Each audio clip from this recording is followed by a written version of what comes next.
Assalamualaikum warahmatullahi wabarakatuh. Bertemu lagi dengan saya Haris Warto di channel Bakwan Siro TV.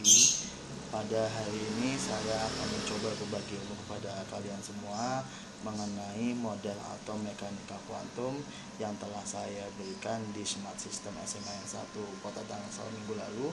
Hari ini saya akan coba bahas latihan-latihan soal yang berada di dalam materi ini.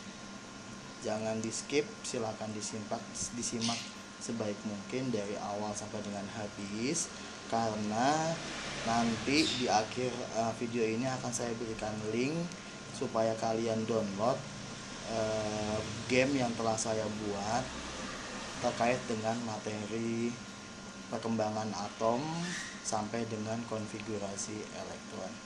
Kita mulai saja. Model atom mekanika kuantum. Ya, perlu diingat bahwasanya kedudukan elektron dalam atom berada pada daerah ruang dengan jarak tertentu dari atom. Nah, ruang ini disebut orbital. Ya. Dimulai yang pertama yaitu dari perkembangan atom. Ada beberapa tokoh ahli yang mengemukakan terkait dengan model atom. Ahli yang pertama yaitu Dalton. Dalton berpendapat bahwa atom itu adalah suatu partikel terkecil yang sudah tidak bisa dibagi-bagi lagi. Jadi kalau kalian kemarin membuat alat peraga seperti bola, yaitu itu diibaratkan sebagai atom yang udah nggak bisa dibagi-bagi lagi. Kemudian setelah Dalton mengemukakan pendapatnya, beberapa tahun kemudian ada ahli lain yang mencoba meneliti terkait dengan atom, yaitu J.J. Thomson. Dan hasilnya Thomson mengemukakan bahwa ternyata atom tersebut bukan bagian yang terkecil. Ketika kita zoom, ternyata ada partikel yang lebih kecil dibanding atom. Apa? Yaitu proton dan elektron. Nah, proton dan elektron ini jumlahnya sama, sehingga atom model Thomson ini sifatnya netral. Proton dan elektron semuanya tersebar secara merata, dan kita sebut model atom ini seperti roti kismis, gitu ya. Beberapa saat kemudian ada ahli lain mengemukakan pendapatnya bahwasanya proton dan elektron tersebut ternyata tidak diam stuck seperti yang Thomson bilang. Nah, Rutherford mengemukakan bahwa bagian yang terkecil yaitu proton elektron itu bergerak bebas semuanya. Jadi tidak seperti roti kismis yang cuman menempel saja di bagian luar, tidak. Ternyata dia selalu bergerak terus. Sehingga hal yang dikemukakan Thomson tersebut disempurnakan oleh Rutherford. Selang beberapa saat kemudian, tidak lama, terdapat kelemahan Rutherford.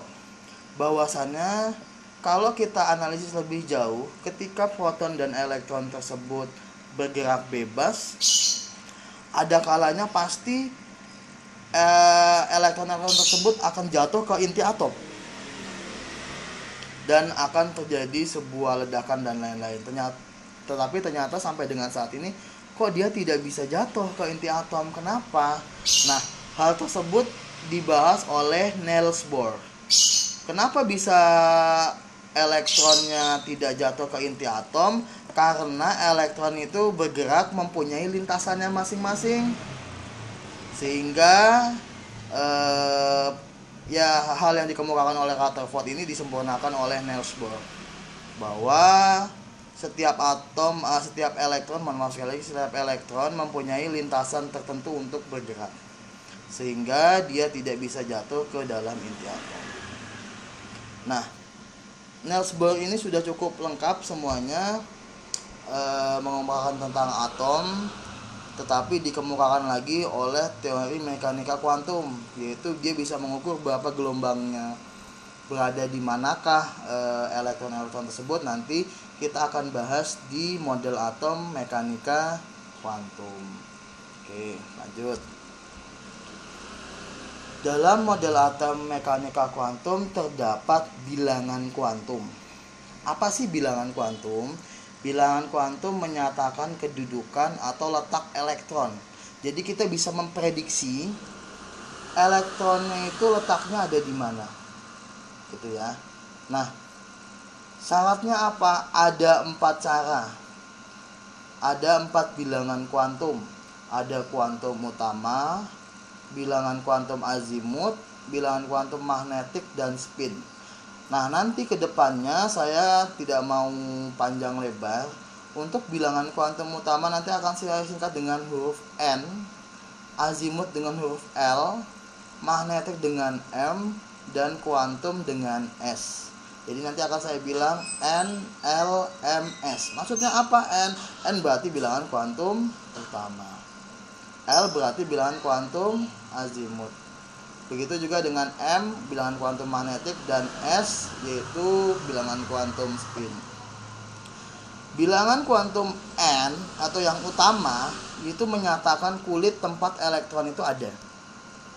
Jadi nanti ada di kulit berapa, nanti saya akan jelaskan di slide-slide berikutnya. Kemudian untuk bilangan kuantum azimut itu menyatakan sub atau sub kulit tempat elektron lokasinya. Magnetik menyatakan orbitalnya. Kemudian spin itu menyatakan arah rotasinya. Lanjut. Nah, ini kalau kita ibaratkan sebagai elektron dalam atom. Ini coba saya gambarkan saja. Mohon maaf. Nah, coba kalau saya gambarkan, misalkan ini adalah inti atom. Kemudian ini tuh adalah kulitnya. Kulit 1, ini kulit kedua, kulit ketiga, dan seterusnya. Gitu ya. Nah, untuk yang pertama ini kulit K, L, nanti di sini ada M, ada kulit N, dan seterusnya. Gitu ya. Oke. Sampai di sini paham? Nah, saya hapus dulu.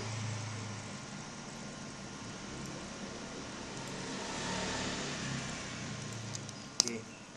Ada 4 bilangan kuantum. Kita mulai dari yang pertama, yaitu bilangan kuantum utama. Bilangan kuantum utama ini adalah bilangan yang menyatakan kulit tempat di mana elektron tersebut ada di sana. Nih, kalau kita bisa lihat yang merah ini adalah inti atomnya.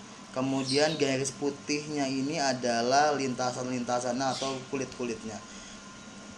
Lintasan yang pertama atau kulit yang pertama ini bilangan kuantumnya itu sama dengan 1 atau N sama dengan 1. Begitupun selanjutnya kulit yang kedua berarti bilangan kuantum utamanya atau N-nya sama dengan 2. Yang kulit ketiga berarti N-nya sama dengan 3. Jadi nanti kalau ada angka-angka di awal, nanti pada saat konfigurasi elektron ada angka 1, 2, 3, 4 dan seterusnya. Berarti nilai dari bilangan kuantum utamanya N itu sama dengan angka 1, angka 2, angka 3, angka 4. Lanjut ya. Kita lanjut yang kedua, yaitu bilangan azimut. Bilangan azimut itu adalah subkulit tempat elektron berlokasi. Nah, coba saya jelaskan. Jadi, maaf sebentar. Oke.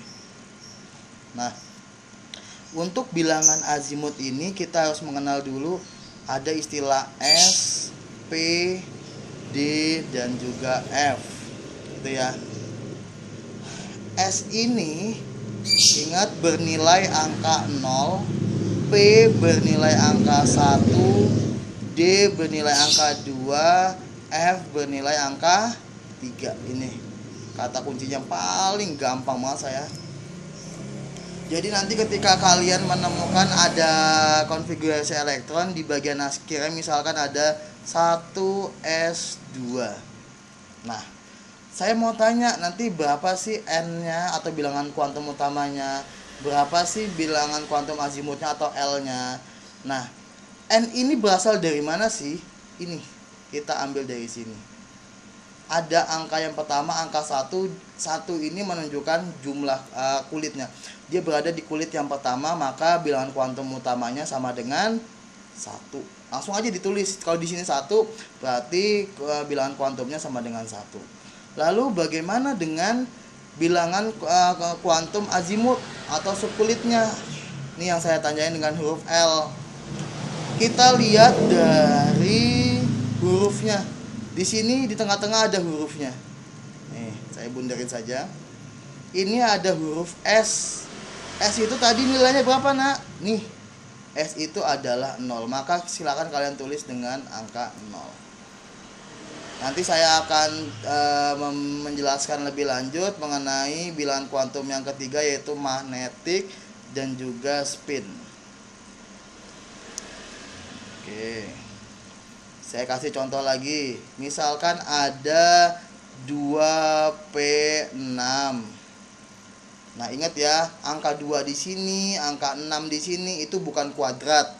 Tidak seperti mata pelajaran matematika. Jadi banyak tetap 1S2, 2S2, 2P6, 3S2 dan lain-lain.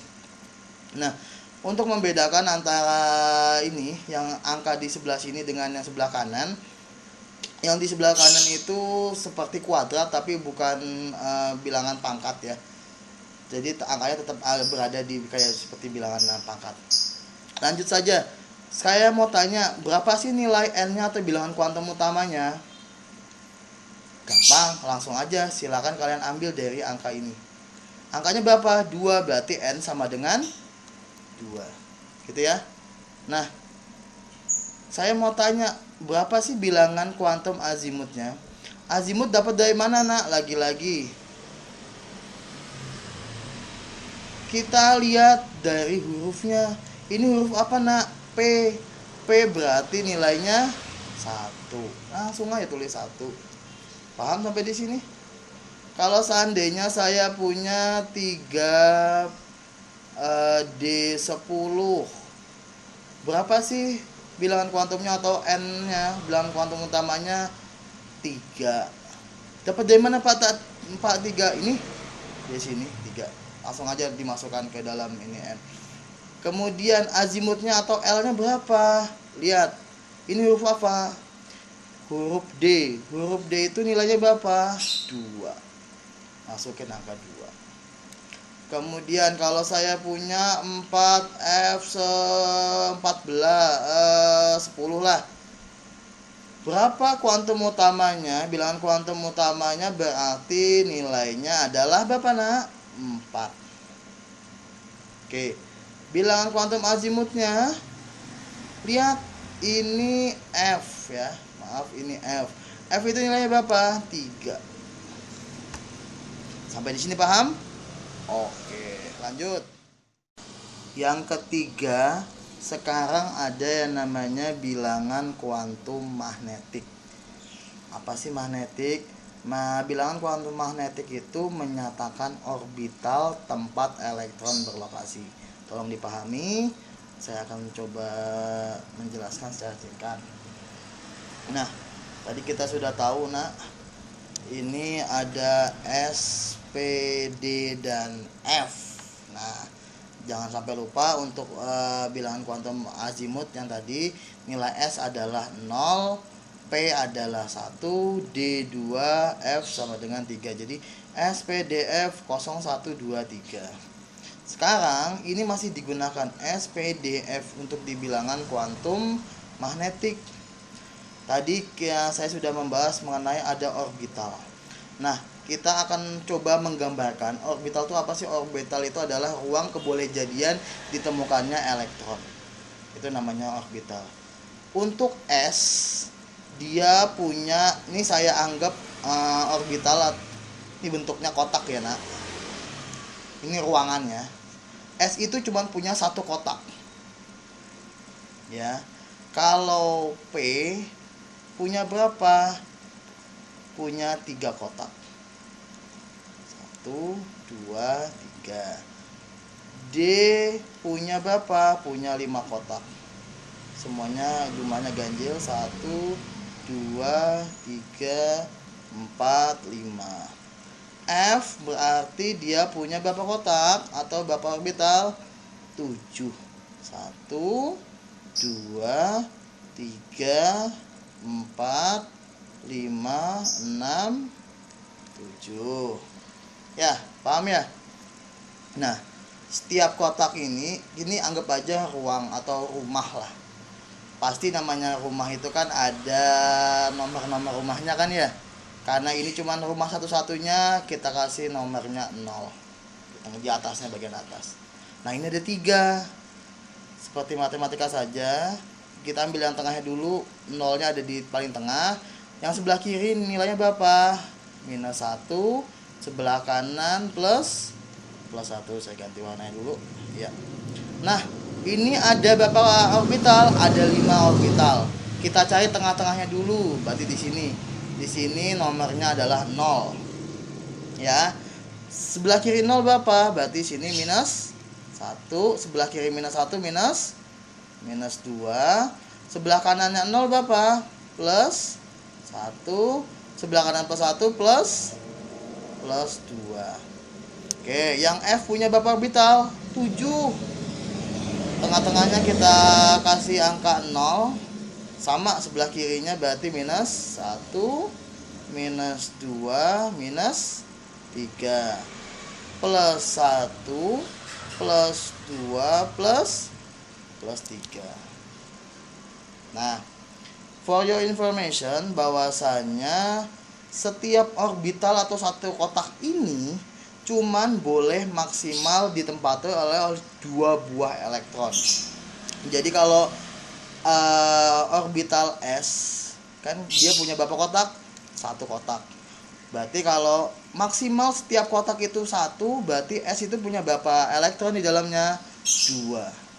Ada 2 jenis elektron. Nah, ini saya gambarkan, ada yang gambarnya madep ke atas, ada yang ke bawah, gitu ya.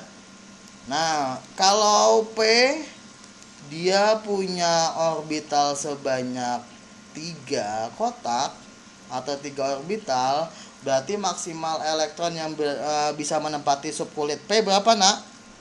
6. Cara penulisannya gimana sih? Nih, kita isi dulu dari paling kiri sampai dengan kanan, kemudian kalau udah setengah penuh balik lagi ke sebelah kiri. Isinya jangan langsung atas bawah ini, jangan, tapi silakan kalian isi dengan yang arahnya ke atas dulu. 1, 2, 3, kembali lagi ke sebelah kiri. 4, 5, 6.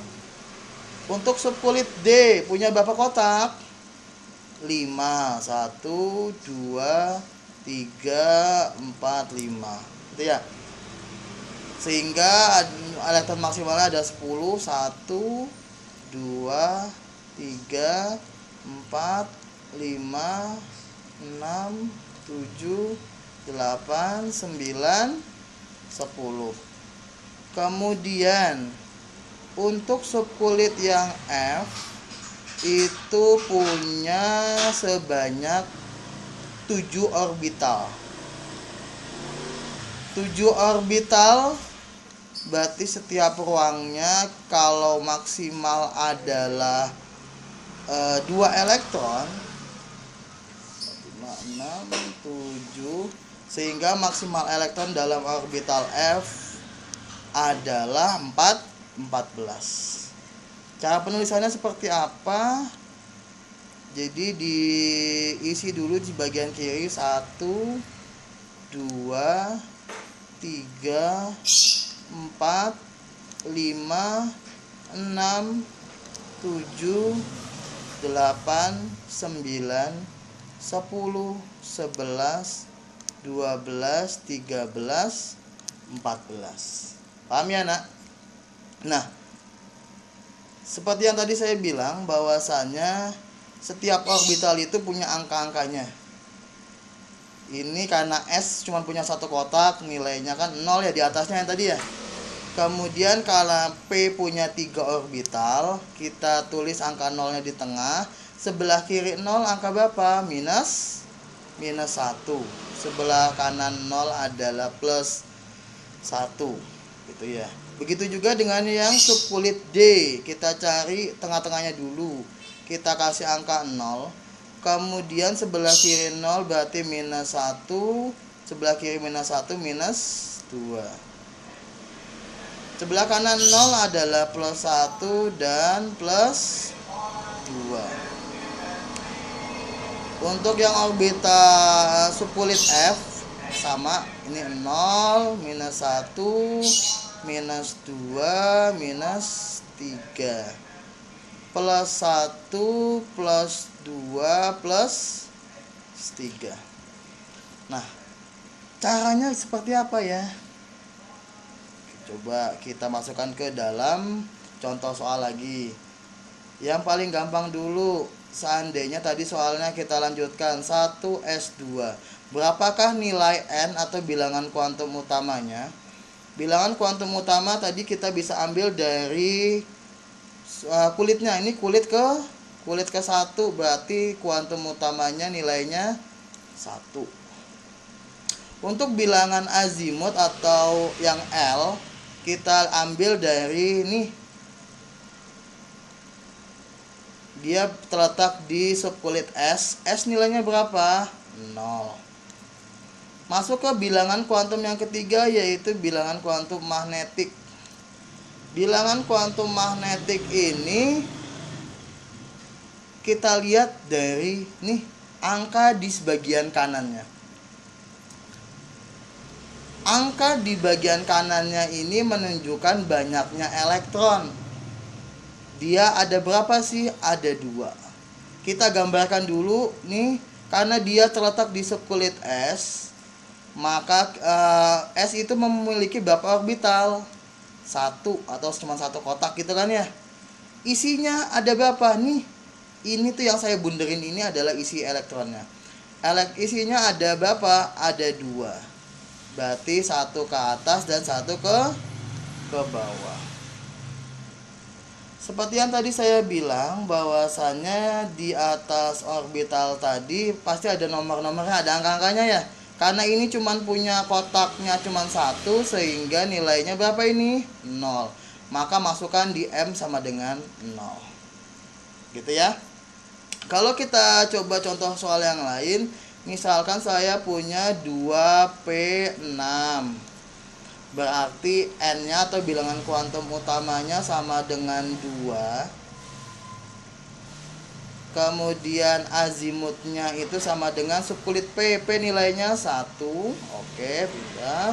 Kemudian bilangan kuantum magnetiknya, karena tadi berada di subkulit P. P itu punya berapa kotak? P itu punya 3 kotak atau 3 orbital gitu kan ya. Kita gambarkan dulu sebelah kanan. Ada 3 orbital yang masing-masing ada nilainya kan. Ini 0, minus 1, yang sebelah kanan plus 1. Kemudian kita isi orbitalnya dengan elektron. Ada berapa banyak elektron? Nih kita lihat di angka ini. Katanya ada 6, berarti kita tulis, kita masukkan di sini 1, 2, 3, 4, 5, 6. Yang terakhir dia berada di kotak yang keberapa elektronnya? Di ini kan, yang sebelah kanan, kotak ke plus 1. Maka silakan kalian tulis di sini plus 1. Kalau seandainya saya punya misalkan 3P2. 3P2 berarti kita lanjut, N-nya itu sama dengan 3 pastinya kan.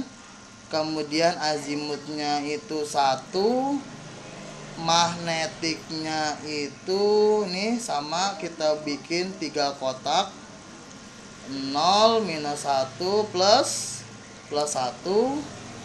Isi elektronnya ada berapa nak? Ada 2. Berarti 1, 2. Nah yang terakhir elektronnya tadi letaknya ada di posisi berapa? Nih 0 kan ya. Maka M-nya kita nulisnya 0. Ini untuk bilangan kuantum magnetik. Lanjut, Bagaimana kalau bilangan yang keempat, yaitu bilangan quantum spin? Spin itu menunjukkan arah putarannya saja. Ini paling gampang sekali. Kalau kita lihat tadi elektron itu ada yang ke atas dan juga ada yang ke bawah kan ya. Untuk yang ke atas ini nilainya adalah plus setengah. Tetapi kalau elektron yang terakhir beradanya posisinya ke bawah, berarti nilainya minus setengah. Nah, kalau kita lanjutkan, nih soal yang tadi 1S2, kita udah tahu bilangan kuantum utamanya 1, bilangan azimutnya 0, M-nya 0. Bagaimana dengan spinnya, bilangan kuantum spin atau perputarannya? Kita lihat nih dari yang terakhir, elektron terakhir, arahnya ke atas apa ke bawah? Ke bawah. Kalau ke bawah itu nilainya minus setengah. Lagi ini spinsnya, berarti lihat di elektron terakhirnya arahnya ke atas apa ke bawah? Ke bawah, berarti ini juga minus setengah. Nah, untuk soal yang ini, nilai spinnya kita lihat elektron terakhirnya ada di mana? Ini arahnya kemana? Ke atas, berarti nilainya plus setengah. Paham sampai di sini, nak? Oke.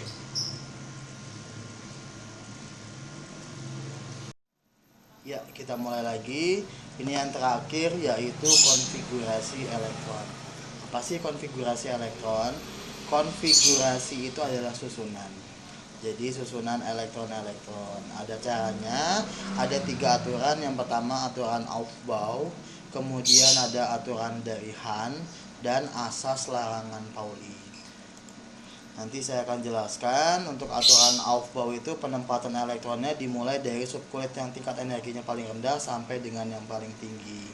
Kemudian untuk aturan Hahn, di mana pengisian elektronnya itu menempati susunan setengahnya sampai penuh dulu, baru masuk ke yang selanjutnya.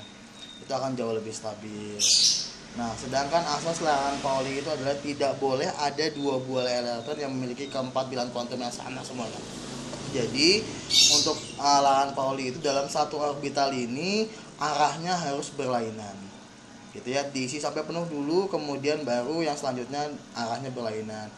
Jadi ada yang ke atas dan juga ada yang ke bawah. Tidak boleh dua-duanya ke atas ataupun dua-duanya ke bawah. Untuk yang elektron arahnya ke atas, nilai spinnya adalah plus setengah. Sedangkan yang ke bawah itu minus setengah. Tuh. Nah, kita akan mulai.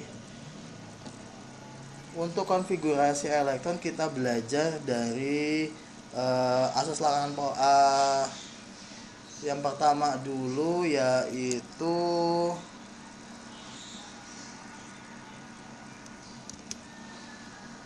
asas larangan Pauli. Asas larangan Pauli ini kita harus mulai dengan ini piramida.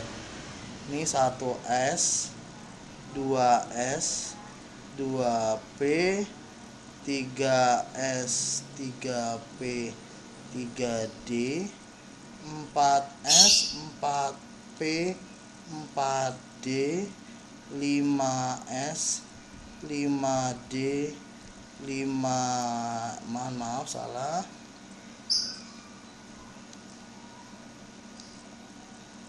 Ini 4P, 4D, 5P, 5D, 5F, 6S, 6P, 6D, 7S, 7P. Oke. Bagaimana memulai konfigurasi elektron? Nah, ini gampang banget. Dimulai dari tingkat energi yang paling rendah dulu, dari 1S. Kemudian dari S ini masuk ke susunannya ke yang kedua S. Dari 2S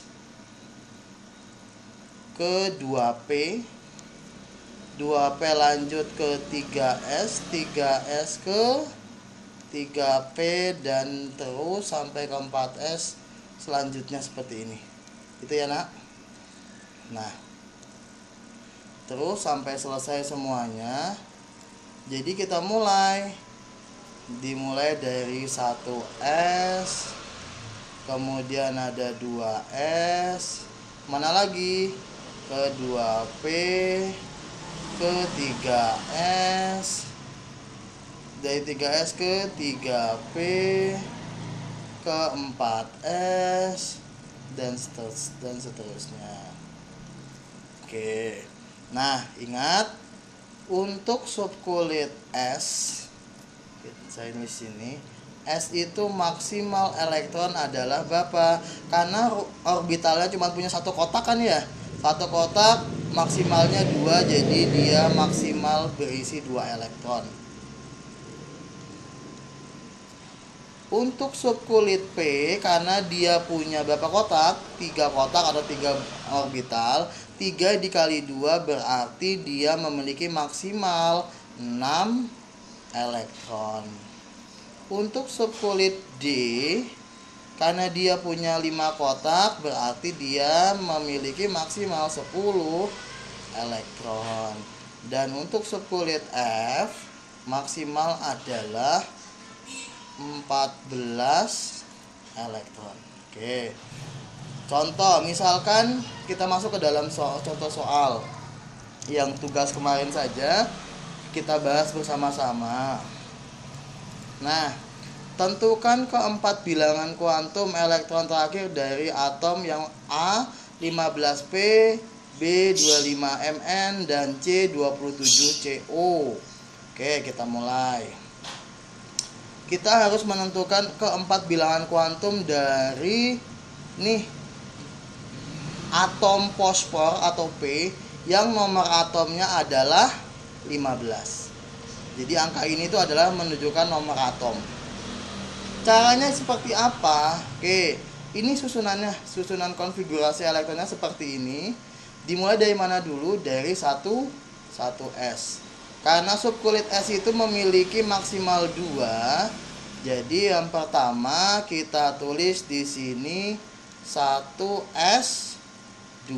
Nah, angka 2 di sini adalah menunjukkan berapa banyaknya elektron tadi. Ini kan jumlah elektronnya ada 15 ya. Baru kepakai 2. Berarti masih sisa 13. Lanjut, karena masih sisa kita lanjutin lagi. Dari 1S2 kemana nih arahnya? Ke 2S. 2S, lagi-lagi kita menggunakan subkulit S. S itu maksimal elektronnya adalah 2. Sehingga kita tulis lagi, kita maksimalkan dulu. Ini baru kepakai 2 ditambah 2 sama dengan 4. Sisa berapa? Masih ada 11 lagi. Lanjut lagi, dari 2S kemana lagi? Ke 2P. 2P, P itu punya maksimal berapa? 6. Masih cukup enggak? Masih.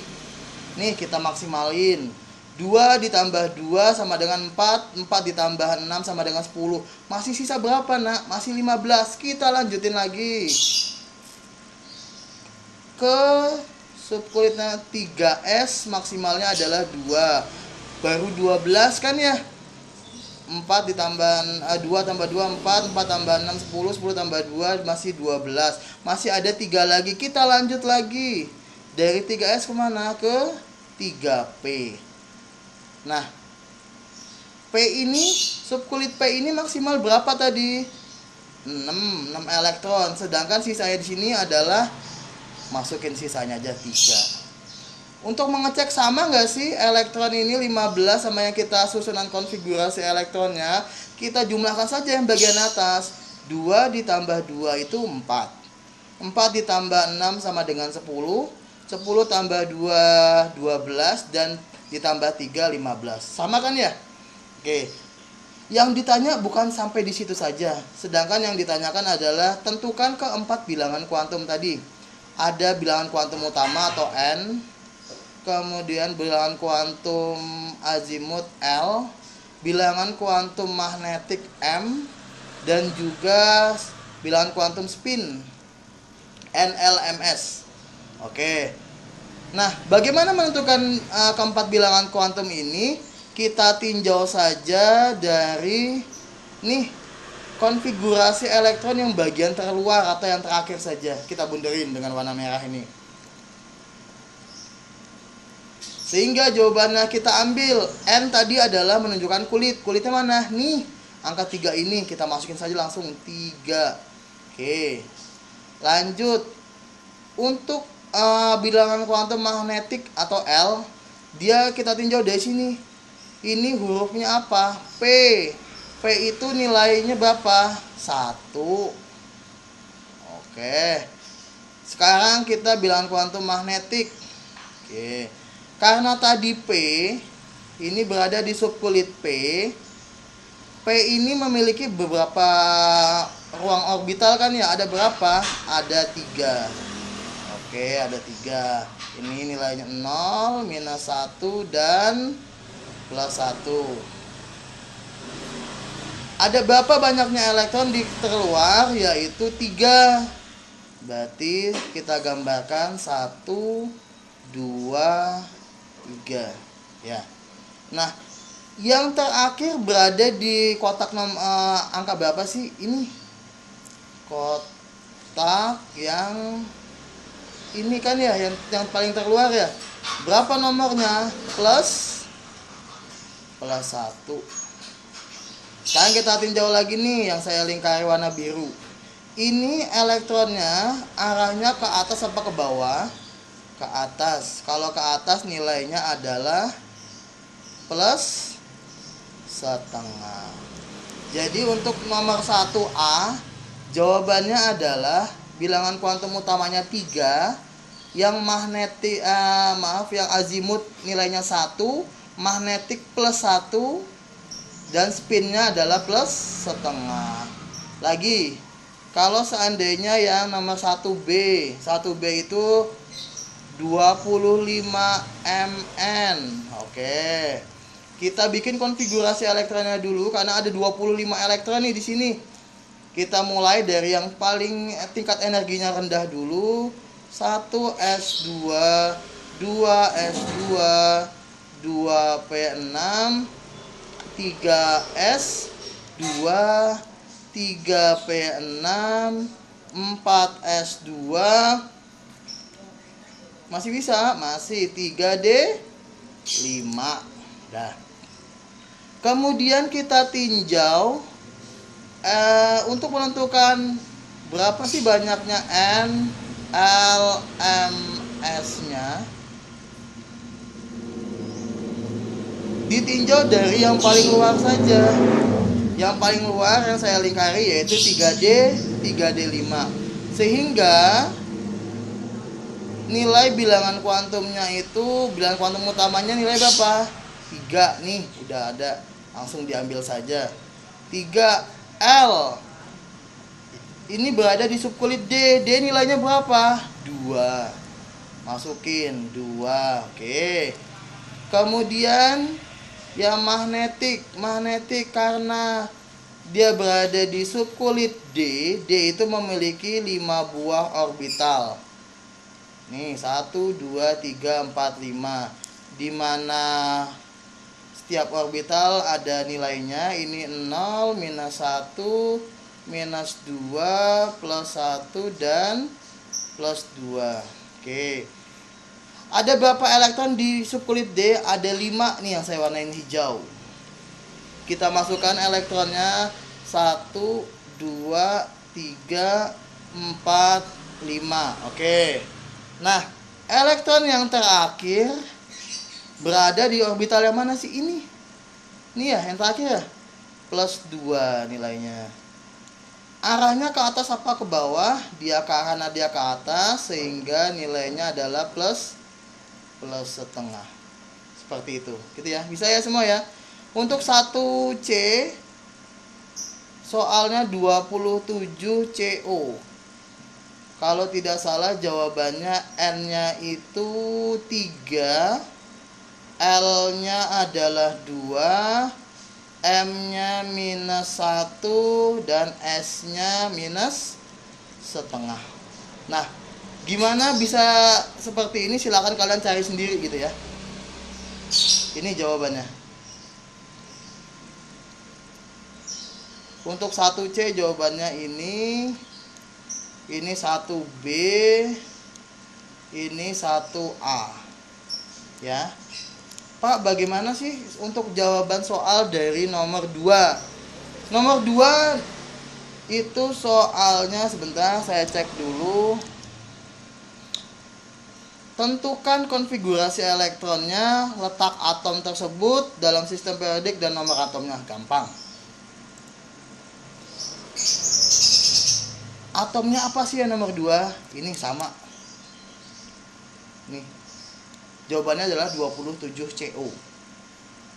Caranya seperti apa? Tinggal saya balik aja. Kalau kalian peka, nih udah saya kasih tahu jawabannya kan. N-nya itu 3 sama, datanya sama, L-nya sama, M-nya sama, S-nya juga sama. Gitu ya. Nah, itu saja untuk pembelajaran kita kali ini terkait dengan perkembangan teori atom sampai dengan konfigurasi elektron. Setelah ini kalian pahami dulu dan baca referensi dari internet, boleh dari buku paket, dari manapun. Kemudian tugas kita minggu ini jangan lupa kalian main game yang sudah saya buat. Kemudian kalian kumpulkan poin sebanyak-banyaknya dan juga silakan di screenshot hasil permainan kalian. Jangan lupa nanti di game itu ada login menggunakan nama asli ya, jangan pakai nama singkat atau nama panggilan. Nama asli kalian silakan kalian input, kemudian kalian mainkan. Untuk materi ini, konfigurasi elektron sampai dengan selesai. Ada 4 level, mudah-mudahan kalian bisa sampai dengan level yang terakhir. Kemudian kalau sudah game over, silakan kalian screenshot dulu baru kalian keluarkan, gitu ya. Nah, bagaimana kalian untuk mengunduh game tersebut? Silakan kalian klik linknya di bagian deskripsi video ini. Terima kasih. Kurang lebihnya mohon maaf. Saya akhiri. Assalamualaikum warahmatullahi wabarakatuh.